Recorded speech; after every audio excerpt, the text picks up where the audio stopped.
இந்த அரிசி, கேழ்வரகு, கோதுமை, கம்பு, திணை, சாமை இதெல்லாம் ரொம்ப வன்மையான உணவு. வலிமை தரக்கூடிய அளவுக்கு அதிகமான வலிமை. அதாவது தானிய உணவு இருக்குல்ல, பச்சை பயிறு, உளுந்து, நெல், கோதுமை, சாமை, திணை, கம்பு இதெல்லாம் பயங்கர வலிமை தரக்கூடியது. அப்போ இதை யார் சாப்பிட்ணும் அப்படின்னா, ஒரு ஒரு பிரம்மாண்டமான வேலைகளை செய்கிறாங்க பார்த்தீங்களா, முரட்டுத்தனமான வேலைகளை செய்கிறாங்க பார்த்தீங்களா, அவங்க தான் இதை சாப்பிட்ணும். அவங்களுக்கு தான் இந்த உணவு தேவை. ஏதாவது உதாரணத்துக்கு இப்போ விராட் கோலி இருக்கார், அல்லது வைபவ் சூரியவம்சி இருக்காப்புல, அவர் செய்கிற இந்த வேலைக்கு அவர் பிரம்மாண்டமான வேலையை செய்கிறாங்க. இவங்கெல்லாம் பிரம்மாண்டமான இந்த வேலையை ஒரு ஒரு உசைன் போல்ட்டு, அப்புறம் அப்துல் கலாமு, அப்புறம் பெரியார், இந்த மாதிரி இவங்கெல்லாம் பிரம்மாண்டமான வேலையை, முரட்டுத்தனமான வேலை, இவங்க செய்கிற வேலை எல்லாம் முரட்டுத்தனமானது. அப்போ அதற்கு பொருத்தமான உணவு தான் இது. போரிடுவதற்காக போர் வீரர்கள், அப்போ அவங்களுக்கு தேவையான உணவு தான் இந்த அரிசி, கேழ்வரகு, கோதுமை, பச்சை பயிறு, உளுந்து, இந்த மாதிரியே தானிய உணவு அனைத்தும் வன்முறை உணவுகள். வன்முறை உணர்ச்சியை தரக்கூடியது, அளவுக்கு அதிகமான வலிமையை தரக்கூடியது. அப்போ அந்த உணவுகளை சாப்பிட்டா அந்த வேலையை செய்யணும். அந்த வேலையை செய்கிறவங்க தான் அந்த உணவை சாப்பிடணும்.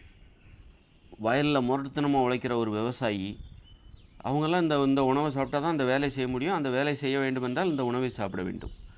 அப்படிலாம் இல்லாமல் என்னாலலாம் வயல்லலாம் முரட்டுத்தனமாக இறங்கி வேலை பார்க்க முடியாதுப்பா. அப்புறம் ஒரு ஒரு தடகள வீரர் போல் இருக்க முடியாது. போர் வீரர் கிடையாது. நான் களத்தில் இறங்கி சண்டை போடுற ஒரு போர் வீரர் கிடையாது. நான் ஒரு எளிமையான ஆள், நிம்மதியாக இருக்கணும், ஜாலியாக இருக்கணும், குடும்ப மென்மையான வேலைகளை செய்யணும். அப்படிங்கிறவங்க இந்த உணவுகளை சாப்பிடாதீங்க. சாப்பிட்டிங்கன்னா என்ன ஆகும் அப்படின்னா, உங்களுக்கு தாழ்வு மனப்பான்மை வரும். ஏன்னா நீங்கள் அரிசி, கேழ்வரகு, கோதுமை, கம்பு, திணை, சாமை இதெல்லாம் சாப்பிடல அப்படிங்கும். அதாவது இதெல்லாம் சாப்பிட்றீங்க, ஆனால் அதற்கு பொருத்தமான வேலை செய்ய மாட்டேன்றீங்க. செய்கிறதுல உங்களுக்கு உடன்பாடு இல்லை. உங்களால் ஒரு தடகள வீரர்களாலாம் என்னால் இருக்க முடியாது. மூட்டையை தூக்கி போடுற முரட்டுத்தனமான வேலையை செய்ய முடியாது. போரிடுவதற்கான களத்தில் இறங்கி போரிட மாட்டேன். சண்டை போடுறது நமக்கு பிடிக்காது. எனக்கு அன்பு, பாசம், ஜாலியாக குடும்பம் இப்படி வாழ்கிறது தான் எனக்கு பிடிக்கும். மென்மையான வேலைகளை தான் செய்வேன். அப்படிங்கும்போது நீங்கள் இந்த அரிசி, கேழ்வரகு, கோதுமையை சாப்பிட்டா உங்களுக்கு பயங்கர உணர்ச்சி வரும், வலிமை கிடைக்கும். ஆனால் அதை வச்சு நீங்கள் ஒரு முரட்டுத்தனமான வேலையை செய்ய மாட்டீங்க. இப்போது ஒரு மூட்டை தூக்குறவருக்கு அந்த அரிசி, கேழ்வரகு, கோதுமையில் சமைக்கப்பட்ட உணவு தேவை. அப்போ அரிசி, கேழ்வரகு, கோதுமை உணவுகளை சாப்பிட்டு விட்டாலே ஒருத்தர் மூட்டை தூக்குவதற்கு உடன்பட மாட்டார்.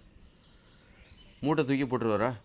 அரிசி, கேழ்வரகு, அதுக்கு உடன்படணும். அது அவருக்கு பிடிச்சிருக்கணும். எனக்கு அதில் உடன்பாடு இல்லைங்க, அந்த மாதிரி முரட்டுத்தனமான வேலையெல்லாம் நான் செய்ய மாட்டேன் அப்படின்னா நீங்கள் அந்த உணவை சாப்பிடவே கூடாது. ஏன்னா அந்த உணவை சாப்பிட்டாக்கா முரட்டுத்தனமான வேலைகளை செஞ்சே ஆகணும். செய்கிறதுக்காக தான் அந்த உணவை நீங்கள் சாப்பிட்றீங்க. முரட்டுத்தனமான வேலையை செய்வதற்கு ஒரு ஆற்றல் தேவை. அந்த ஆற்றலை பெறுவதற்காக தான் அந்த உணவை சாப்பிட்றீங்க.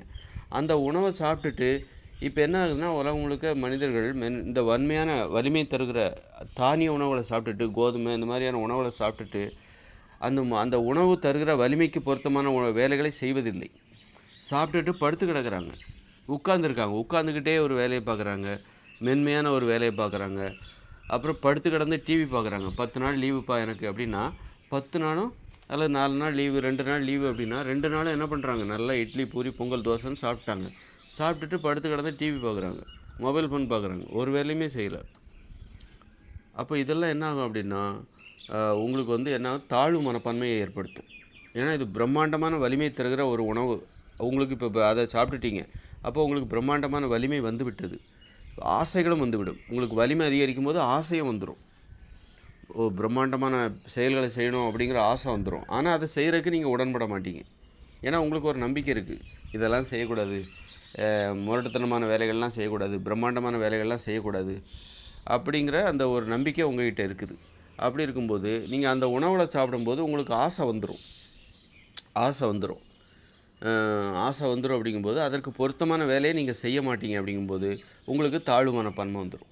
நம்ம ஆசையை நம்மளால் செய்ய முடியல, நமக்கு ஒரு ஆசை இருக்குது, ஒரு பிரம்மாண்டமான ஆசை இந்த உணவுகளை சாப்பிட்டதால் ஏற்பட்டது. இப்போ அளவுக்கு அதிகமான வலிமையும் இருக்குது, ஆசையும் இருக்குது, ஆனால் அதற்கான வேலையை செய்கிறதுக்கு எனக்கு உடன்பாடு கிடையாதுப்பா. இப்போ மூட்டை தூக்கி போடுவதற்கு ஏற்ற வலிமை எனக்கு வந்து விட்டது. ஏனென்றால் காலையில் நான் இட்லி சாப்பிட்டேன், பூரி சாப்பிட்டேன், பொங்கல் சாப்பிட்டேன், எனக்கு வலிமை வந்துருச்சு, பயங்கர வலிமை வந்துருச்சு. இங்கே இருக்கிற மூட்டையெல்லாம் தூக்கி போடுற அளவுக்கு எனக்கு வலிமை வந்துருச்சு. ஆனால் அதை செய்ய மாட்டேன், எனக்கு அதில் உடன்பாடு கிடையாது. இந்த மாதிரி கஷ்டப்பட்டுலாம் வேலை செய்யணுங்கிற உடன்பாடு கிடையாது. அப்படி இருக்கும்போது நான் அந்த வேலையை செய்வதற்கு ஆற்றலை தருகிற உணவுகளை சாப்பிட்டு விட்டேன். அப்படி இருக்கும்போது நான் அந்த ஆற்றலுக்கு பொருத்தமான வேலையை செய்யாத போது எனக்கு தாழ்வு மனப்பான்மை ஏற்படும். அதுபோல் முரட்டுத்தனமான வேலைகளை செய்கிறாங்க பாருங்கள், அவங்கள நான் வியந்து பார்க்க ஆரம்பிச்சிருவேன். இந்த கிரிக்கெட்டுக்கெல்லாம் ஏன் அடிமையாகிறாங்க, அரசியலுக்கு ஏன் அடிமையாகிறாங்க, சினிமாவுக்கு ஏன் அடிமையாகிறாங்கன்னா, மென்மையானவர்கள் இதுபோன்று தனது இயல்புக்கு முரணான உணவுகளை, இயல்புக்கு முரணான வலிமை தருகிற உணவுகளை சாப்பிடும்போது அவங்களுக்கு என்ன வருது அப்படின்னா, இந்த மாதிரி அந்த வேலையை செய்ய முடியாத போது பிரம்மாண்டமான வேலைகளை செய்ய தாழ்வு மனப்பான்மை என்பது ஏற்படுகிறது.